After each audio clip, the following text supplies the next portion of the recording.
Good afternoon, everybody. This is Patrick from the Poison Pen Bookstore, and we're here with another of our virtual events this afternoon, or evening if you're in the UK. Owen Matthews joins us to talk about his brand new book, Red Trader, from the UK. And I'll go ahead, we have copies here, and I'll go ahead and put a link in the comments field if you'd like to order one from us. And our friend Alma Katsu is joining us as well to do the interview with Owen this afternoon. And we do still have a handful of autographed copies of her brand new book, Red Widow. So I'll also put a link to that in the comments field. And Barbara is joining us from Santa Fe with a very nice background. And I'll be, as usual, monitoring the comments. So if you have questions for Owen or Alma or Barbara, go ahead and put them in. And I will emerge towards the end of the hour to ask any questions you might have. So in the meantime, Barbara, over to you. Thank you very much, Patrick. Isn't this great? Zoom allows us to be in 4 different locations to have this conversation this afternoon. I absolutely love it. Oxfordshire, Owen was pointing out to me, and perhaps we can ask him again, is a place where it's a real center of literature. And you live in a village in which there are many ties to famous authors, so perhaps she'll tell us about that. But let me introduce Owen first. He's a British writer, historian, and journalist. His first book, Stalin's Children, was shortlisted for the 2008 Guardian First Book Awards, the Orwell Prize for Political Writing, and France's Prix Médicis. Or do they call it Medicis in France? I never know with the French. Did they keep the Italian? No, Médicis. I don't know why, but it's Médicis. I thought they'd probably dump the Italian CI thing. And his books have been translated into 28 languages. He's a former Moscow and Istanbul, my favorite city, bureau chief for Newsweek magazine. Maybe you could write a book about Istanbul one of these days. Yeah, I will. Wouldn't that be fun? And our interviewer today joining us is Alma Katsu, who has written a number of books with a supernatural background, Donner's Pass, The Titanic, but went back to her roots because she's so well qualified to do this today because she works as a former spy agency employee. And she wrote a terrific book, which we did a Zoom for earlier this year called Red Widow, which I hope, Alma, do tell me, is going to be the first in the series because it was really a wonderful book. There are going to be more, right? Thank you so much. Yeah, I'm working on the second one right now. It's called Red London. Maybe I'll be coming over to the UK. Yeah. Oh, wow, excellent. Wouldn't that be fun? So since I mentioned it before Alma takes over, Owen, tell us again, where in the village, what are all the literary connections? Because I thought that was fascinating. Yeah, the village is called Whiteham, and it's a sort of hour's walk outside Oxford to the northwest. And there's a great wood here, Whiteham Wood, which belongs to the university in its entirety. And it's where C.S. Lewis and J.R. Tolkien would come for walks with their little literary gang called the Inklings. And so these woods are literally the inspiration for Narnia, the inspiration for Middle Earth, Mirkwood, all of these sort of mysterious, deep, scary English forests that inspired that mid-century English fantasy literature. It's all here. And actually, it is a really spooky wood. It's like 700 acres. It's ancient, it's atmospheric, and also just around the corner is all the places from Alice in Wonderland, including actually the rabbit warren where the White Rabbit used to live. I mean, it's a real rabbit warren. It's actually mentioned in the Doomsday Book in the 11th century. The rabbits are still there, same rabbits, no white ones, but you can actually walk right by the riverside and where Lewis Carroll would take Alice Liddell on picnics and photography trips, and so this area that I live is steeped in English literary culture. I always thought the Lewis Carroll story was slightly dodgy, but we can give a pass to C.S. Lewis and J.R.R. Tolkien for sure. Yeah. But I'm fascinated with how you got from Istanbul to the village. Is it your native village? I mean, why would you? That's just an amazing place for you to settle after this international career. Well, no, just because as a writer, I don't really have to live anywhere except that I don't want to. So, I can write anywhere. Well, actually, as Alma knows, most of a writer's life is actually spent not writing, avoiding writing. trying, displacement activity of every sort. So we just chose it because it was charming, and because the kids were in school here. But actually, in a couple of weeks, we're moving to Rome. Yeah, we just decided to move to Rome because it's nicer and cheaper and warmer.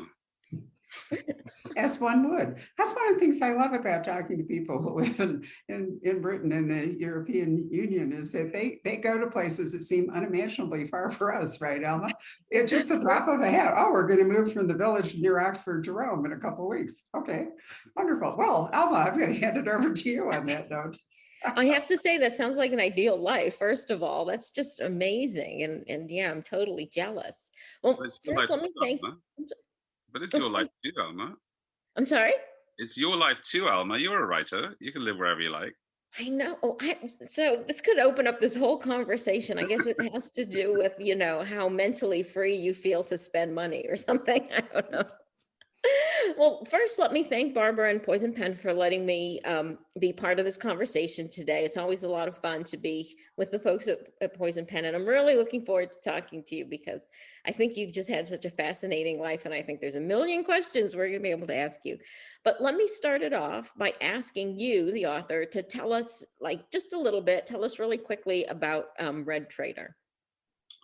Well, Red Traitor is the second part of a trilogy. It's set in early 1960s Soviet Union, and my hero is a former police officer. He's recruited to the KGB, and his job is special investigations into special people, senior party members, secrets, the kind of internal investigation kind of unit of the KGB, if you like. So he's the basic tension of my hero Alexander Vassin that goes right from the beginning of the first book right the way through is that he's working for this kind of incredibly dangerous, scary, terrifying, morally dubious organization.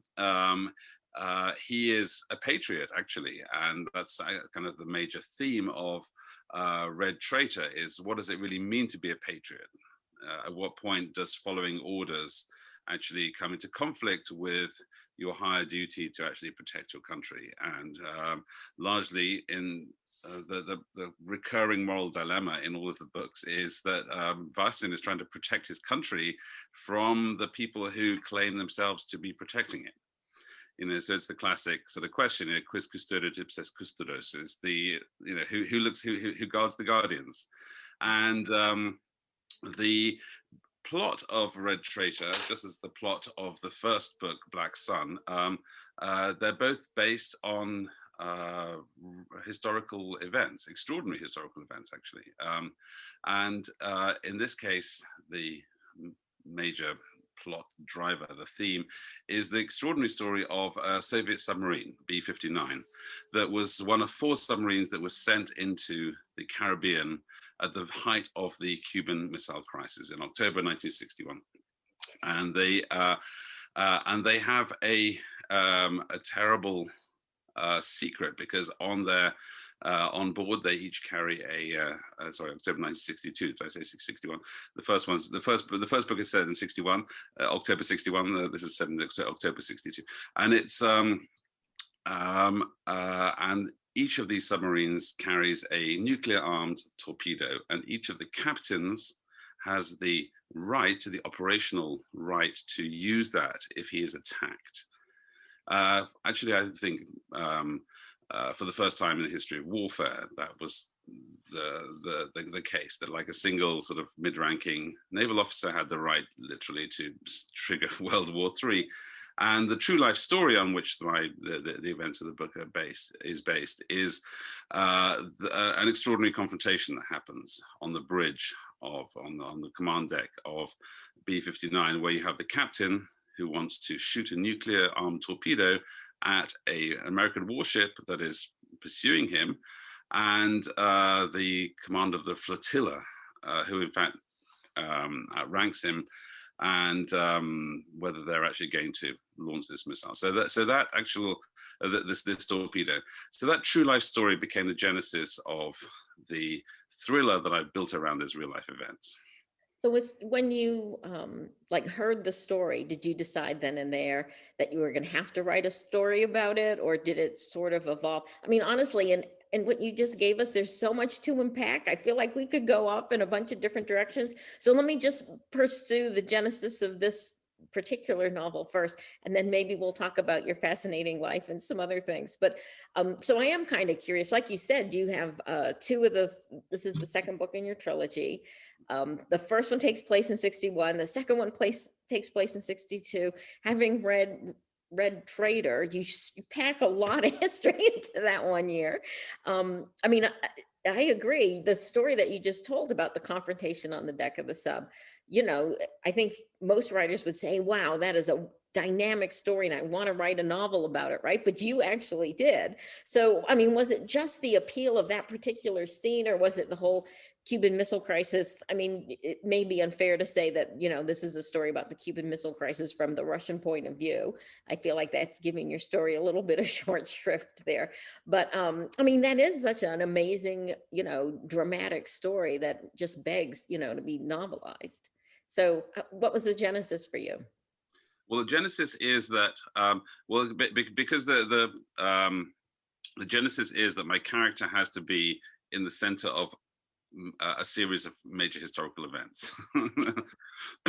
So the first one, this is the second of three. The first one is was the true story of the biggest thermonuclear device ever built. It was detonated on October 31st, 1961, and it was built in a secret city. And it was 10 days before the bomb was dropped. The inventor of the bomb, the creator of the bomb, Andrei Sakharov, future Nobel Peace Prize winner, but then in the 60s, a major player in the Soviet thermonuclear bomb world, realizes that there's a very serious possibility that the device that he's building could actually set atmospheric hydrogen on fire. And when they test it, they could actually set the Earth's atmosphere ablaze. And 10 days before, this is the true story, 10 days before they drop the bomb, he orders a radical redesign, and the casing of the bomb, which had been 22 tons of pure uranium, he swaps it out for 22 for an equal amount of lead, and thereby saves the world. So that was like volume one. I thought, like, great story. Like the Tsar Bomb, RDS 220. The Tsar Bomb, as it was described by American journalists, is volume one. The twin stories of B-59 that I just touched on, and of the traitor Oleg Penkovsky, probably the most senior Soviet military man to spy for the West, is 1962. And the third volume, which I've just finished, in fact, last night, or in fact this morning at 4 a.m. and press send, is about the backstory of the Kennedy assassination. Oh my goodness, that sounds fascinating. That was one of my questions. What is 1963 going to hold for us? But that's fascinating. It's Kennedy, because Lee Harvey Oswald spent time in Minsk, as you know. Yeah. So what's the title? He had a Soviet wife. She's still alive. Oh my! Oh, what's the title of that one going to be? So it's called White Fox. I actually came up with that title at 3:30 in the morning. Oh wow! This morning. So I'm going to, Alma, let me just stick in a comment here, because since I am a generation older than you and 30 years older than Owen, you are writing and telling me stuff about things that happened in my lifetime. I was a senior in college in 1962 that I didn't know as an actual witness to that time. I mean, none of us knew the story that you have told here in Red Traitor. And I find it singularly unnerving to find that my life has turned into history, and that people are telling me things about the times I lived through, that at the times I lived through them, I was totally unaware of. And I mean, I'm not a person who ever lived in a vacuum or, wasn't following. I mean, I just find it fascinating that we've learned so much about World War II in the last 10 years in particular. There have been just an absolute raft of World War II stories, many of them about women and about things in the war that none of us knew about. or even thought about really. And now all of a sudden, we're moving up in the scale, and you are talking about the Cuban Missile Crisis, and it's just before the Vietnam War starts building up. So I found your book completely fascinating, and I thought, why didn't I know that? I mean, why didn't I know that then? No, I don't think you're to Well, blame. nobody knew. I'm sorry. Sorry, I didn't mean to It interrupt. was a secret then. Nobody knew it. It only came out after in the 1990s, when the survivors actually told the story of what had happened in those, on that fateful day in October '62. It was a secret. Nobody knew. It wasn't just you, Barbara. Don't worry. No, I know it wasn't, but it's so interesting, because if we're thinking about making intelligent decisions at the time that events are going down, if we don't actually know what's going down, it makes it even scarier to think about making choices and decisions, where we don't have all the information that we could. Now today, perhaps the guy would have been texting from the bridge, and, we wouldn't have the same vacuum that we probably had in 1962. But Yeah, although if you joined the CIA, that wouldn't be you'd be much better informed. You just had a different career path. That's that for Alma. I mean, that's her job, not mine. Well, one thing I was going to say, it's a little dry, but really, since I guess it was after 9/11, the whole lessons learned thing in the military and the government picked up a lot. So I think there's more information sharing. There's quicker retrospectives on things that happen. But let's forget that and kind of go back, though, to what you said, because it reminds me of how I felt as I was reading your book, Owen. And that is, you're either the most amazing liar or a superb historian. I mean, you really picked through. Now you're going to tell me you're a great liar. But, it seems when you're reading the book that you must have just been such an exhaustive researcher. Like, I mean, I'm sure some of it you made up, right? Like how this particular ashtray where you're hiding the dead drop. Actually, you made that up, right? It doesn't actually exist. But there's so much detail in this book. It's just amazing. Do you want to tell us a little bit about your research process? Or are you like a magician and you're gonna keep that hidden? No, but Alma, I also, but it's nothing more than what you did in Red Widow. I mean, there's amazing detail in there, but I mean, that's obviously drawn from your own life. And in the same way, I mean, I obviously didn't live. I was not alive in 1961 in the Soviet Union, but 1962 in the Soviet Union. But lots of the details of the day-to-day details are. I mean, I did travel to the Soviet Union as a kid because my mother was Russian, so all this sort of the world is sort of populated by, and I spent many years of my life as Moscow bureau chief and living in Russia. So the Russianness is from personal experience. The kind of details of the sort of back and forth. I went to visit a submarine. That was the coolest thing. I took my boys. It turns out that some British guys bought a Soviet submarine after like a series of sort of very convoluted events. They bought a whole Soviet attack submarine for like £200,000 for scrap metal. And it is moored in the River Medway in England because they want to like turn it into a museum, but like it's actually really hard to make a museum because when you actually get on board a submarine, you realize like there is literally no space. It's one of the things that's completely extraordinary. And for the most part, like, if you look at the Hunt for Red October, it's like, they're in a conference room. They're sort of, sort of rolling their chairs back and forth and like, sort of pointing to maps. No, literally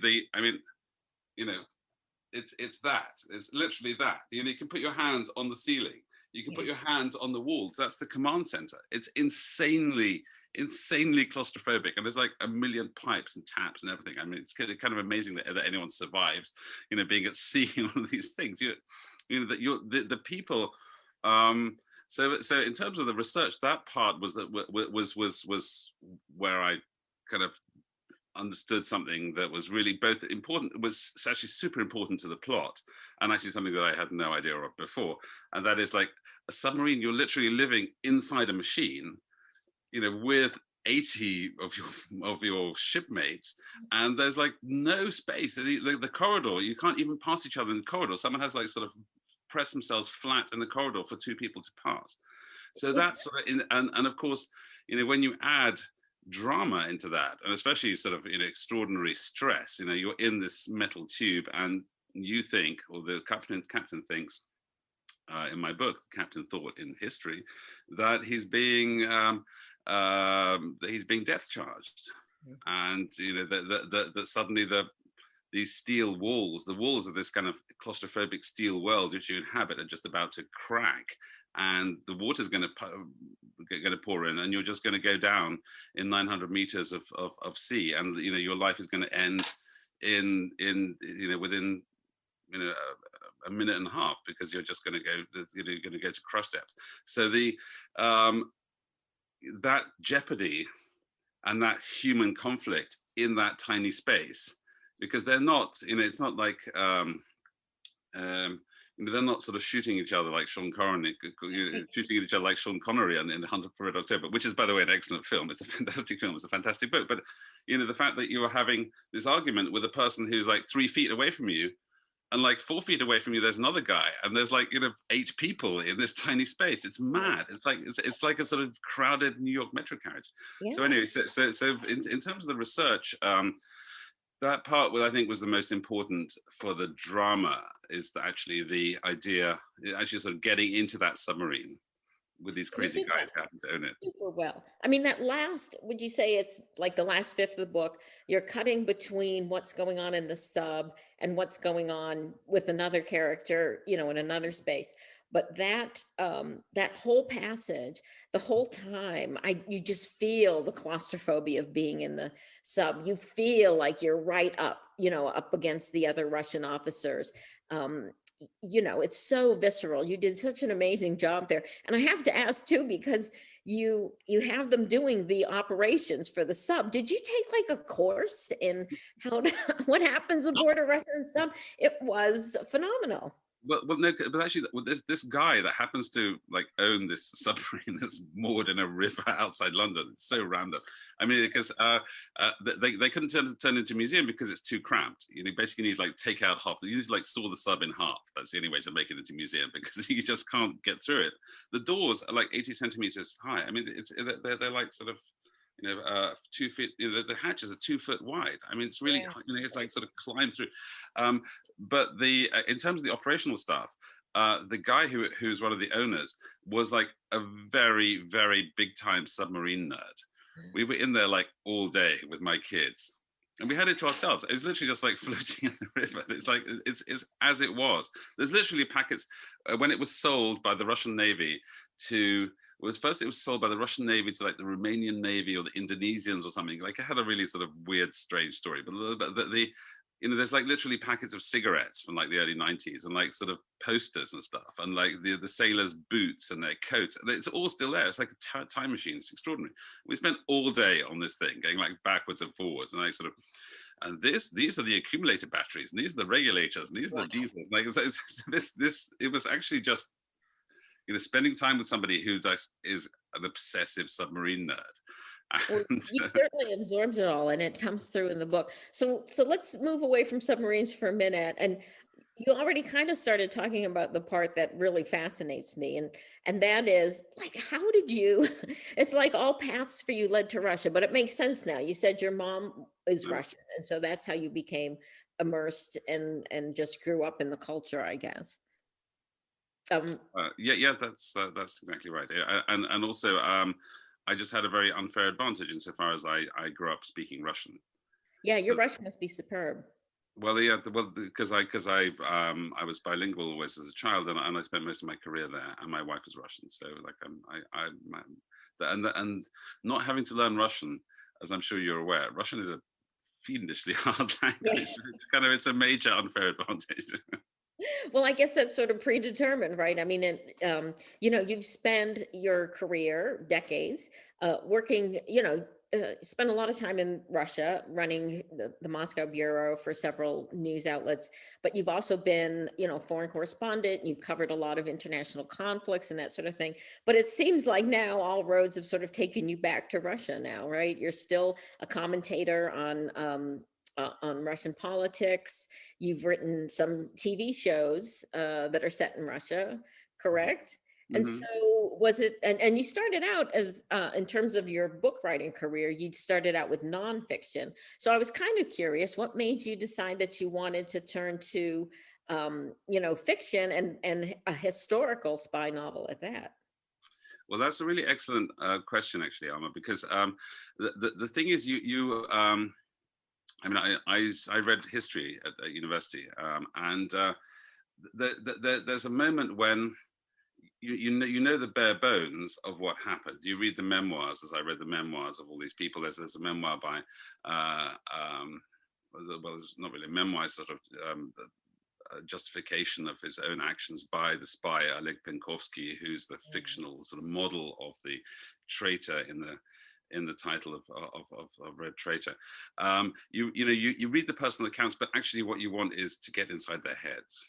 And it's even a memoir is not inside their heads. I mean, obviously it's filtered, it's their expression. So the Hilary Mantel is very good on this. Like, why do we need historical fiction to be true? That's such an odd construct. Why would you require that? Why should like a dragon not appear halfway through, or like why should there not be a sort of something extraordinary? Why is this very strange genre of historical fiction satisfying? And I can answer it personally for myself, and that is because the fact that the dilemmas and the decisions, whether it's a group of Soviet officers on the bridge of a submarine, or whether it's Henry VIII, and in conference with Thomas Cromwell deciding whether they're going to murder his wife, and so I mean you realize the crucial point is that actually happened. There were two people in a room that had that conversation. That is a fact. And there's something about that knowledge that you're populating it from your imagination. You know that it's by definition not true. It's a novel. I just made it up. It's not a history book, but nonetheless, it's all about sort of going that extra little bit to get inside the minds of those people who made those decisions that made history, literally. So that for me is actually why. Why it was a relatively easy step for me to go from nonfiction to fiction, because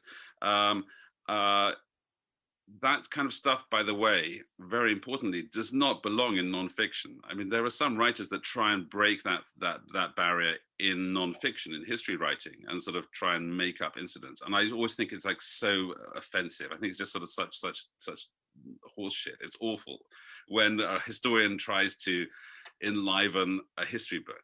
History book is a history book, but actually, with a novel, gives you that freedom. You don't have that freedom if you're a historian, but you definitely do have that freedom as a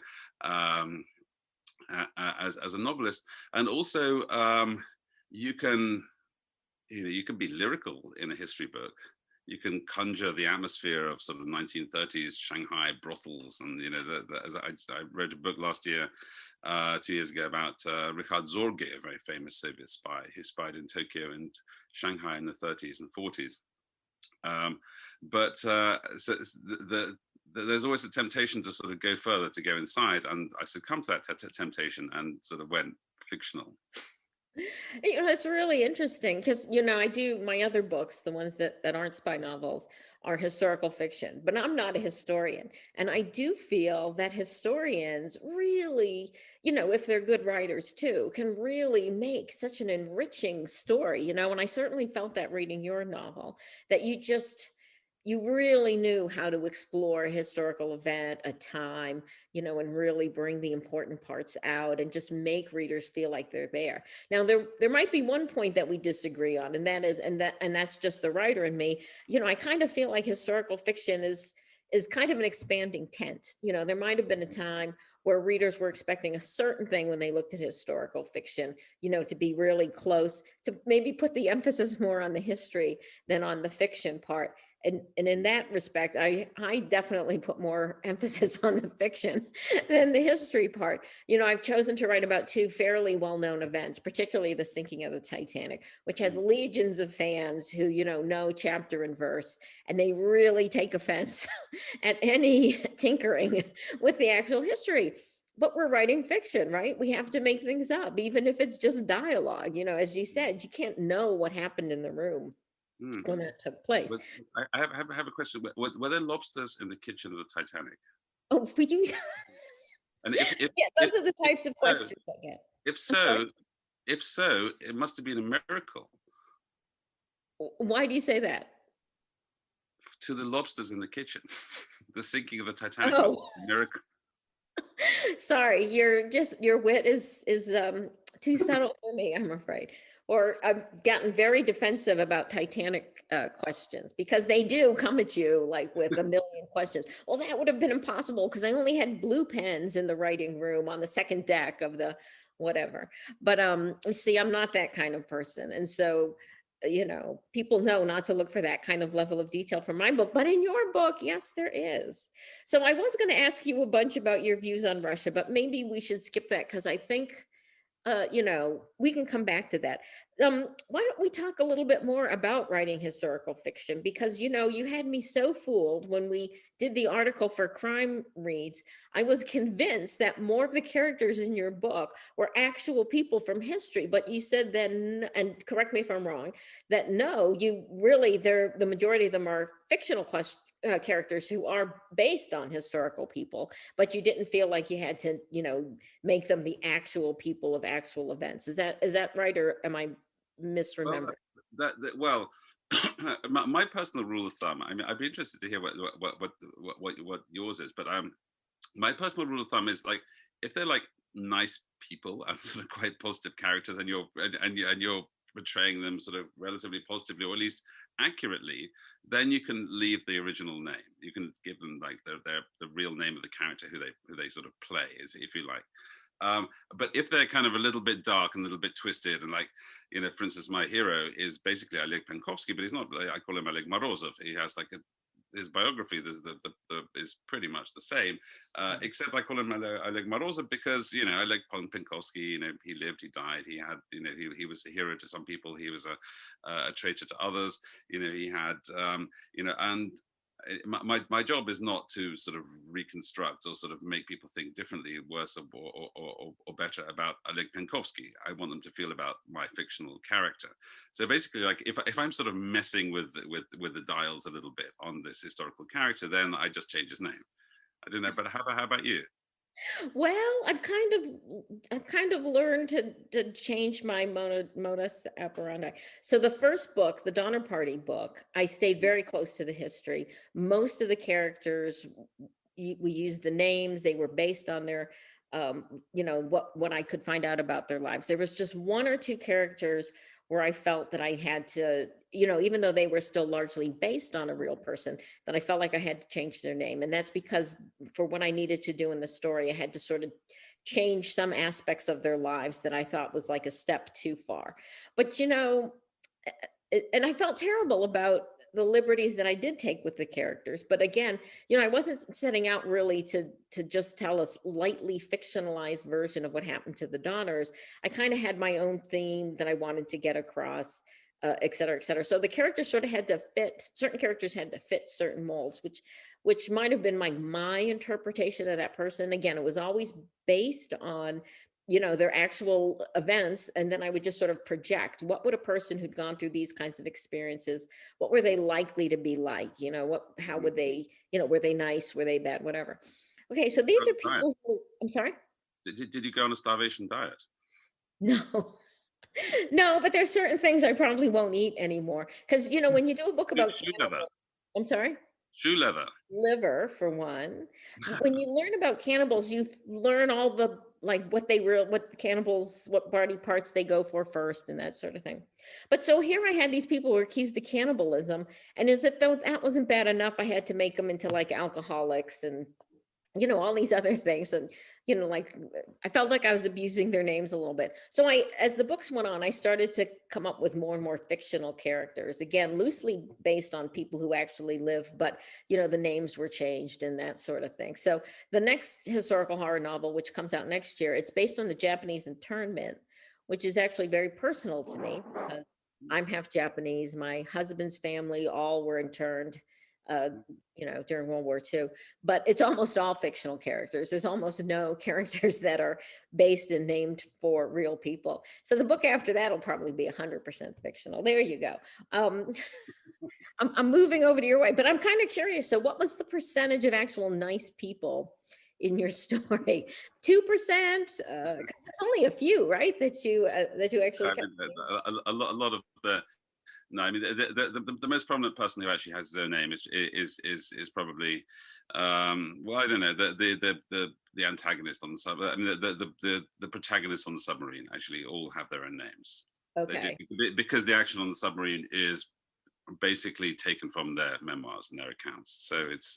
So I didn't really need to sort of mess with that part. Right, and it just came through so great. And so I have to say too, again, you may really, maybe I'm going to be disappointed here, but it seems like, so much about Russian military, like, order of battle and equipment and all that. And of course, particularly Russian military history. So I know myself from writing historical fiction that some, people say the same thing. Oh, your books are so filled with facts and that sort of thing. But I know it involves a little sleight of hand. Sometimes you got to make things up. You kind of talked about this before, but to the extent, I mean, how much of the military part, was research but are there things that we might be surprised to find out that you actually ended up making up? Well, I mean, the technical side, I mean, it's amazing how far you can get with Wikipedia. I can reveal. I can exclusively reveal to you, Alma, author to author. Wikipedia will get you like a long way. But the thing is, I have a question for you. Is that I was so kind of hoping that it was not a super nerdy kind of Tom Clancy type boys book. I didn't want to make it like that, but nonetheless, I am a boy, so I identify as a boy too. So I mean, I have a personal interest in like how does a submarine work? That's kind of cool, actually. But I did try and steer to somewhat clear of sort of going into sort of full Nerdville Clancy land. No, but, absolutely. But I have a question for you. Is it actually? I mean, it's kind of a big debate. Like the women are the biggest book buyers in Britain, I guess, in America too. Like, are women interested in things like submarines, nuclear weapons, and sort of spies and traitors, and this stuff, assassinations? I'm going to speak up because actually the Poison Pen is a military fiction headquarters. I just had lunch yesterday with David Morrell, who has an interesting project on the boil with a rising star, actually an already arrived star in military fiction. Also, I know a lot more about military fiction than I might normally do. And I am an historian, so I have another question to ask you because I mean, that's my whole lifetime training. But I can say that as long as the characters are really interesting, then the submarine part and the military part will work for women. But you have to care about the people. I am not an early Tom Clancy reader, but I can read Vince Flynn and really enjoy him. I can read Brad Thor and so forth. Clancy, I thought, was more interested in technology than he was in character way back. And I think that doesn't appeal normally as much to women readers, but that's just a generalization. I don't think there are always exceptions. I wanted to ask you, because I thought it was fascinating when your discussion about how much you could translate this to biography, because I've always felt that biography was sometimes a better way into a person's life than even an autobiography, because an autobiography has an automatic filter, i.e. the person, who lived the life and wants to present it. And I've read a lot of biographies that I have found completely fascinating. The one by Catherine the Great that came out a few years ago, for example, I thought was amazing. But how much liberty do you think a biographer will take in imagining how the character, the person at the heart of the book would be feeling or reacting? And since, you're a Russian sort of fan, did you read the Catherine the Great biography? Yeah, you mean Simon Sebag Montefiore's? Yeah, No, it wasn't Montefiore. It was an American guy. It's going to come to me, or Patrick will rescue me here in a minute because he always does.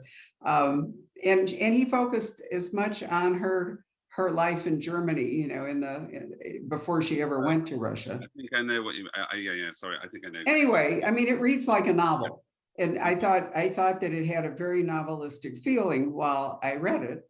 And to do that, he obviously had to imagine much of her emotional, state and how she would react to things. And, so I often wonder what is the truest thing that we can read decades after something happens? Is it autobiography? Is it biography? Is it nonfiction? Is it a historical novel? I mean, what is the best way to get at the truth of things?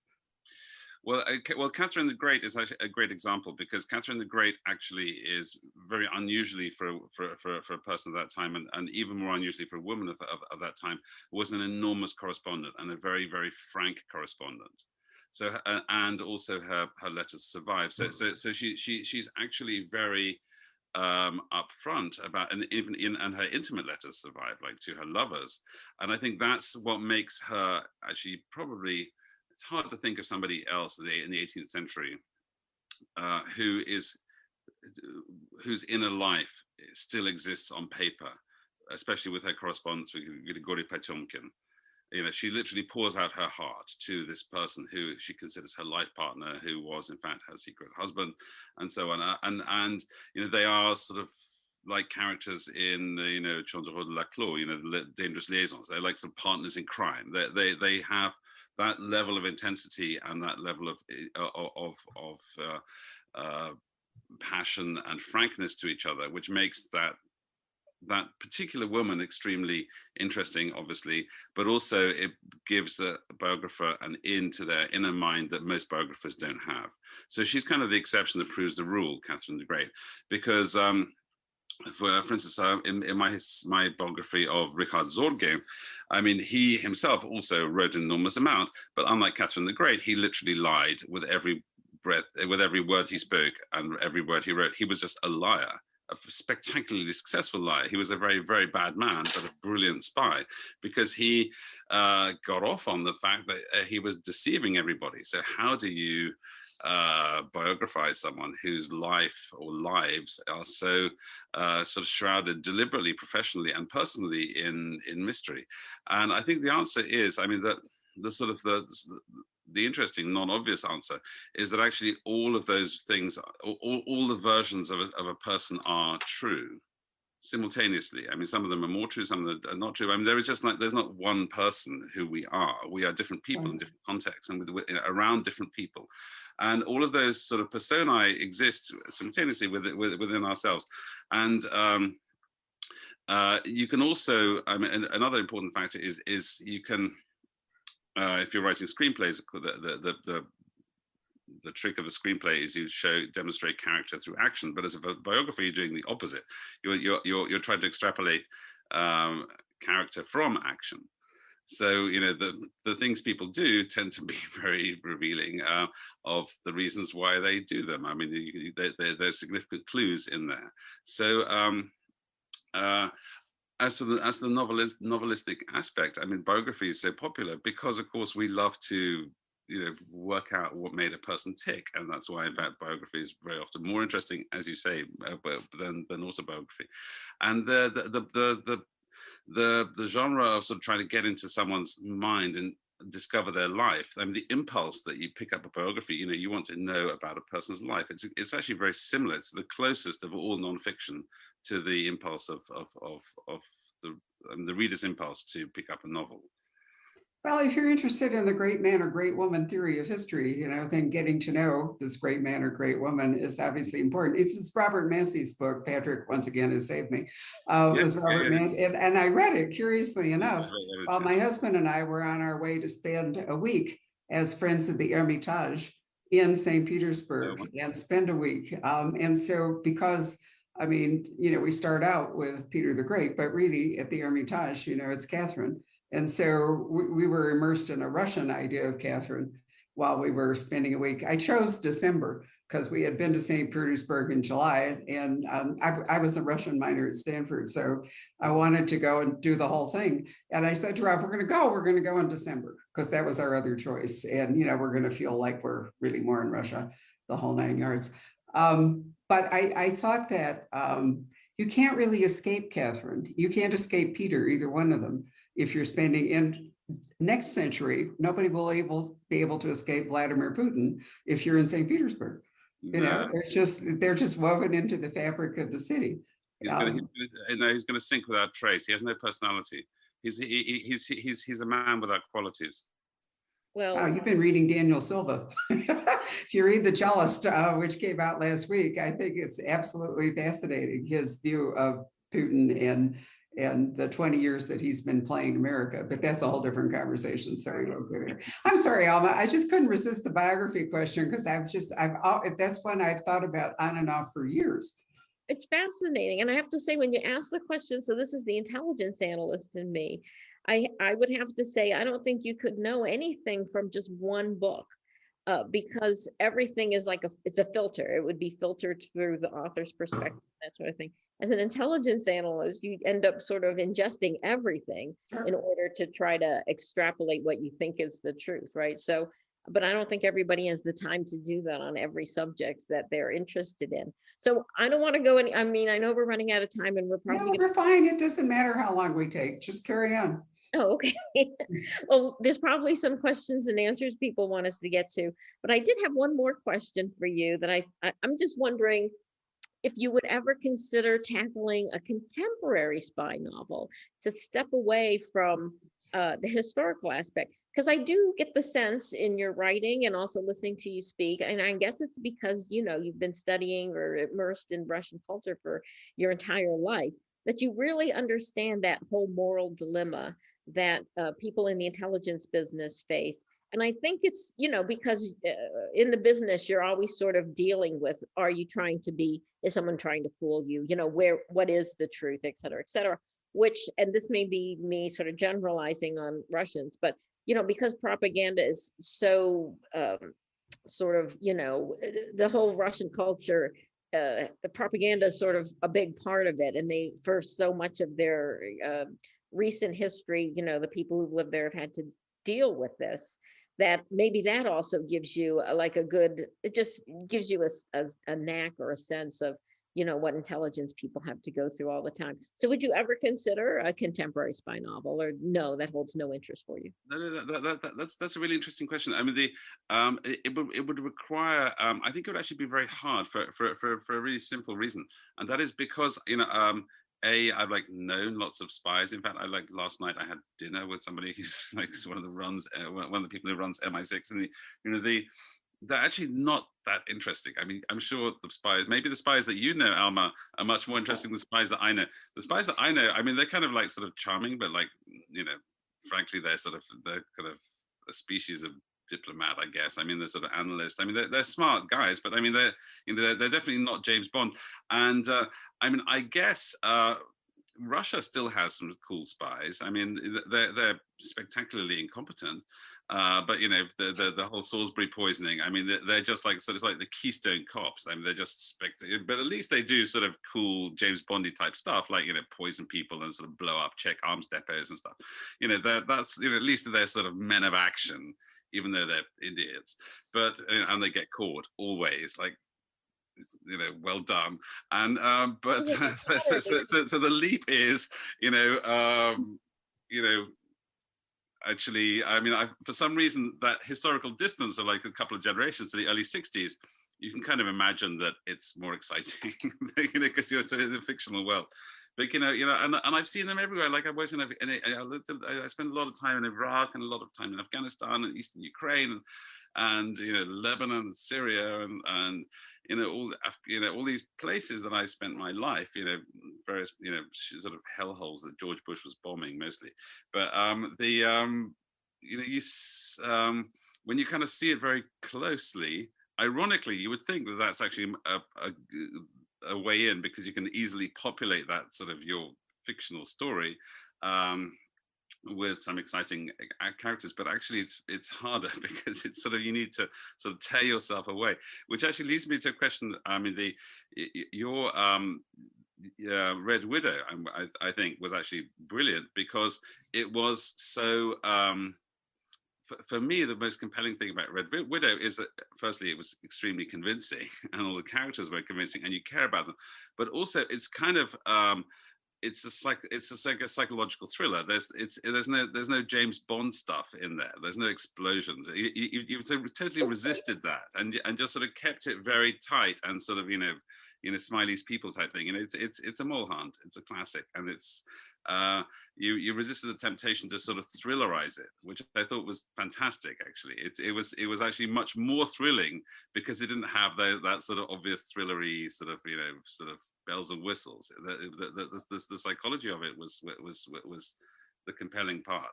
Well, thank you so much. I mean, I had a definite reason why I wanted to write a spy novel, and that was to write something with female leads. And, that dictated a certain thing, but also to kind of show that there's a lot more to the profession that people may not be aware of on the outside, especially when most of what they know about the life of spies is based on, these very, action movies and that sort of thing, which go a certain way. But as you were speaking, it kind of, and about, like your experiences in Iraq and Afghanistan and that sort of thing, it kind of made me think you were probably more exposed to the military ops guys maybe than the more traditional. I mean, there's certainly been, a move towards that since 9/11. We've moved, when people think of intelligence operations, there's been a lot more military flavored, that sort of thing. And you see a lot of books and movies along those lines, but there's still your classic spies out there. And I think you would write a darn good classic spy story if you just decided to, juice up some of your MI6 guys. They're just giving you a show when they pretend to be the little gray man that's so boring. They've done some really interesting things. They're just trying to keep you from discovering them. So think about that. Maybe that'll be what you do down the road a little bit. Why don't we see if Patrick has some questions for us? We can do that. Let's summon him back up. This is the Shakespeare moment when we call him up from wherever he is, like Caliban or Ariel. We've had a discussion which one he is. So what do you think? And there he is. Who are you today, Patrick, Ariel or Caliban? Definitely more Caliban. Yeah. They're a surprisingly quiet bunch. Okay. Yeah. Well, I have a question which relates to something Alma was just asking you, Owen, which is it, if you're writing a spy novel, is it easier to write about something where you know how it's come out than if you, for example, are Daniel Silva trying to chase, as he just has done to a larger extent than any of his other books, the very moment? You mean is it easier to set it in a historical moment where who won in the end? Well, not so much who won, but just you sort of know how the events came out, regardless of who won. That's not really the question as much as making sense out of it, because it's hard to make sense out of it if the events are moving right along as your book is finishing and the events are actually still transpiring. Then you're trying to catch something that's like Quicksilver, and you can't really do that. Yeah, that's true. I mean, the additional there's actually, it just occurred to me, of course, that there's an additional safety layer, or sort of the fiction works better if you set it in a conflict that is now non-extant. So it's in a bubble. It's in history. It's gone. Like communism, capitalism. that whole Cold War world. I mean, it's obviously recognizable, and it's and it's relatively close, and lots of people that are still alive that fought that war, but it's a past war. So if you actually said the challenge, actually sort of looping back also to Alma's earlier question, is the challenge of setting something like, say, in the war on terror, or the ongoing, it's not really a war, but I mean the sort of the attempt of Russia to interfere and sort of meddle and just generally be a sort of equal opportunities disruptor that's going on right now, is much more raw, or rather, even if you don't care who you upset, the issue is, what do you, you're taking a point of view. Right. Your story has to have a storyline. Therefore, you're sort of, and you might be wrong. And since you're building it on sort of new facts. So, for instance, if I was like sort of writing a novel about, the troll factory, let's say, for the sake of argument, you have a young Russian hacker who is recruited by the CIA to join Evgeny Prigozhin's troll factory in St. Petersburg on Rождественская улица number 10, and get inside the operation to get Trump elected. I mean, that could work, but that might be a good story, and actually I think almost certainly in fact happened. I'm guessing. Yeah. I'm guessing that actually there is that guy. I mean, we don't know who he is or she, but I mean, but but you're actually fictionalizing things that are sort of very people get upset about this stuff if it's about contemporary affairs. They care, like you were wrong. The basically, I think it's a very simple formula. Is the historical fiction actually needs to have a degree of separation. That's why I write about the Cold War. So it's a recognizable world that I can write about, and and it's not the world of the court of Alexander, of Ivan the Terrible, which is much harder to write about, although it's contemporaneous with Hilary Mantel, of course. But writing about sort of modern stories actually pisses people off, I think.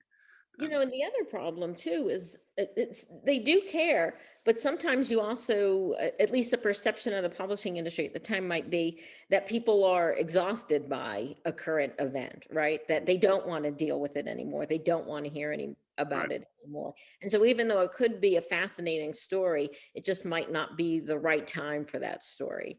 That happens sometimes. And then the other challenge, at least maybe not so much for you, I think the Cold War is sort of in that sweet spot where people feel like they know something, but they're still eager to learn more, learn those details. But when you write about something that's super well known, like the Titanic, and of course everybody knows how that one ends, you're not going to magically spirit the ship away and well, I guess you could, but that would be very unsatisfying.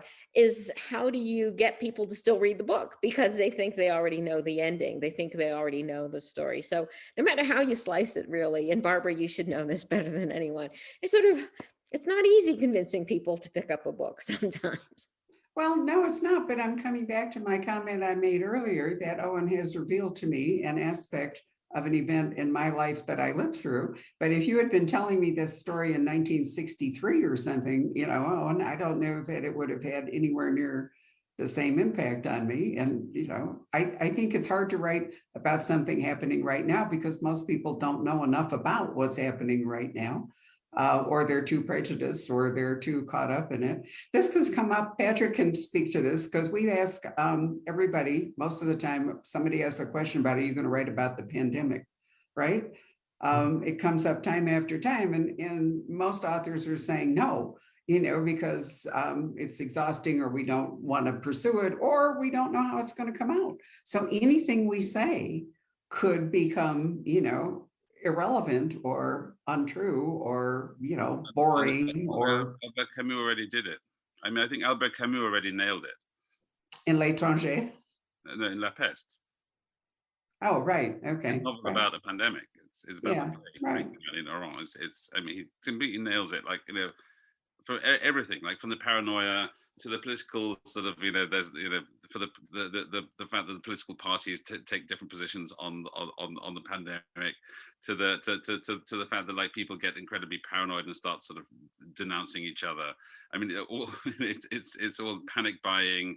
You know, well, we haven't had, because actually the pandemic didn't actually kill many people. I mean, on the world scale of things, but anyway, in Britain, mortality is actually sort of more or less, you know, within the averages, within like 3 or 4%. But anyway, the point is that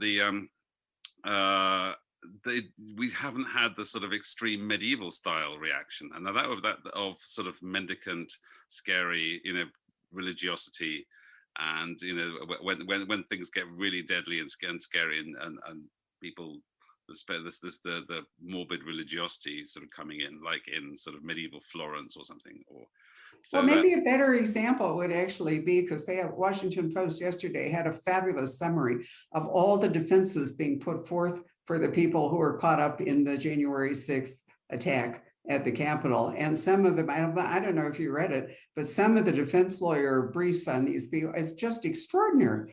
You know, as to why they were there, or, you know, I love the woman who said, we weren't there to steal, we weren't there to destroy anything, we were just there to overthrow the government. Like, that was okay, you know, that was, I could hardly believe it. I really recommend anybody watching that, look up the Washington Post summary of the various defenses being put forth, and what of them is true, you know, and it's almost impossible to sort that out right now. It's going to be years before there's any sort of cohesive understanding or theory, if ever there can be, for something as chaotic as that. I mean, my position is it was sedition, and I don't care what their, you know, what their rationale was. It still was sedition. I agree. You know, but I find it creative and fascinating how these people went on.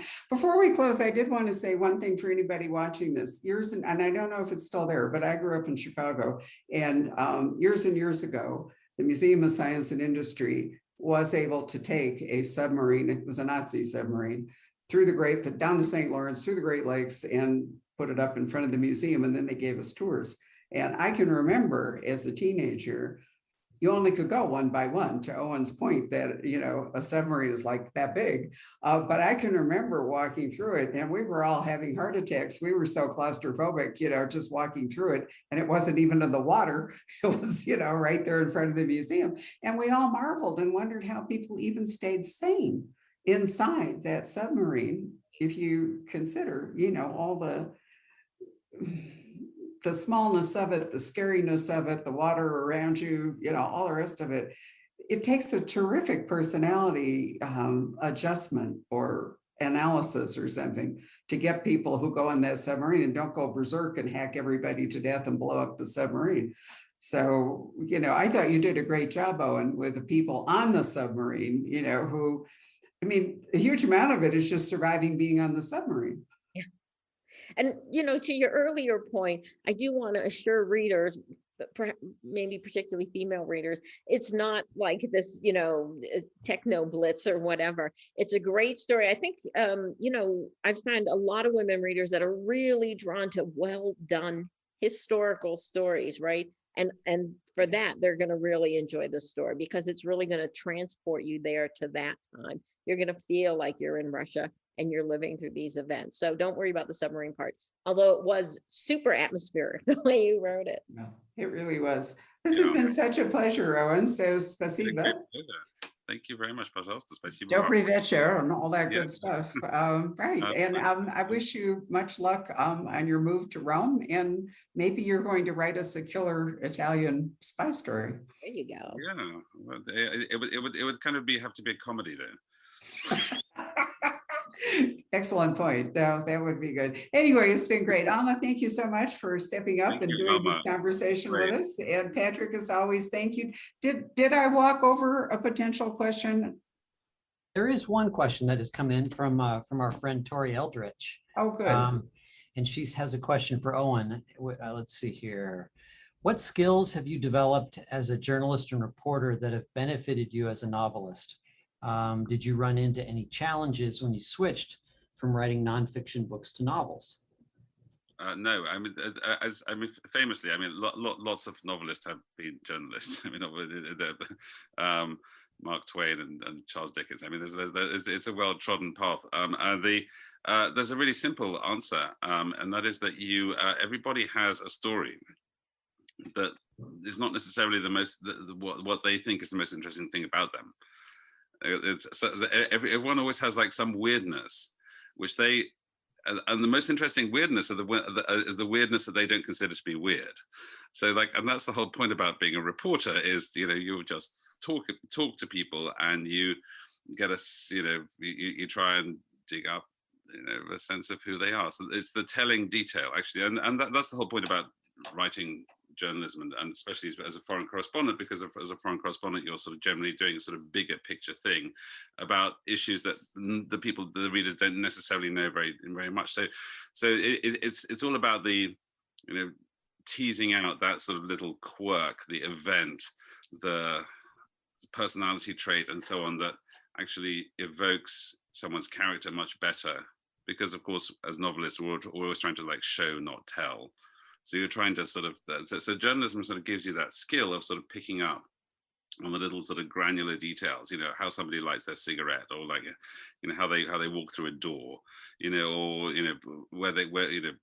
how the look on their face when they sort of walk into into a grand cafe, have they come home, have they come into hostile environment, all this little tiny little bits and pieces that actually populate character and actually make you and actually help you to create atmosphere and build tension and populate characters with sort of intention and give them depth. So I mean that's what you're trying to do as a journalist as well. It's sort of eye for detail. I have a quick question for both of you, actually. Are there any writers that are writing in your field, in the espionage, field, that you go back to for inspiration? Are you Graham Greene, Le Carre? Question for both of you. Well, I'm a Le Carre fan, big Le Carre fan, but there's very good writers working today. Charles Cumming, I really enjoy his work. He's very good. Yeah. I had a fantastic drunken evening with Charles Cumming last week. He's fantastic, and he's just actually very flatteringly asked me to go through the manuscript of his latest book, Judas 62, just sort of for sort of verisimilitude and sort of Soviet stuff, and I enjoyed it tremendously. So it's actually just in galleys, but his Judas 88 is out now, and Judas 62 is and so Cumming is actually one of the best young writers, and he has that sort of dry English sensibility. I mean, there's the sort of the Carre like. And but I don't know who should we be reading from the American side, apart from Alma Katsu, obviously. Matthew Quirk. I think Matthew Quirk writes really very, very well. And if you like Alma's books, you'd like Matthew, because he has a somewhat similar sensibility, I think. Maybe not the 500, but what was, I can't remember, his most recent two books I thought were absolutely terrific. So I could definitely recommend him. Mick Herron is come on strong from the UK. I'm sure you've read into him, but his is eccentric. He has a different spin on the spy story than, say, John le Carre. We're getting one more book from John le Carre. Isn't that fabulous? I mean, I think it's wonderful. It's coming out this fall, and I have no idea. I haven't seen a galley of it yet, but who knew? Sure. Take whatever we can get. Who would you recommend, Alma? Oh, well, I should probably give a plug out to some of the other former CIA folks who have books coming out. Karen Cleveland's next book is coming out, I think, in August. You Can Run. She's returning back to a CIA-based character.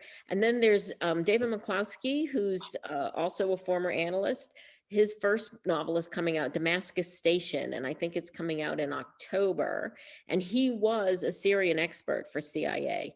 And so, as you can imagine, the book is incredibly, detailed and very, very true to life. And I have to say, had so many operational details in it, I am surprised it made it through pre-publication review.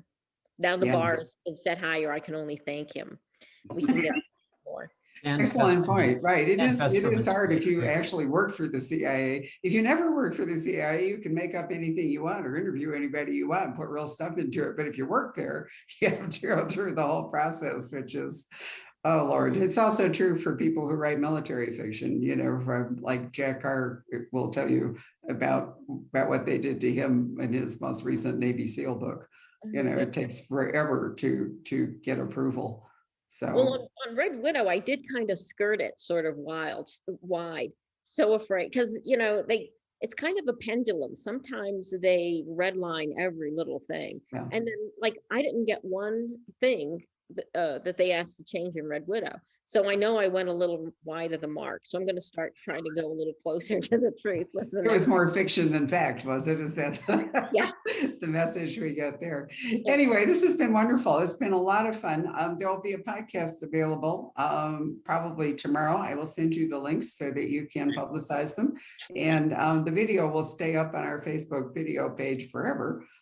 So you can also direct people to those. So I will send you all the links to those tomorrow.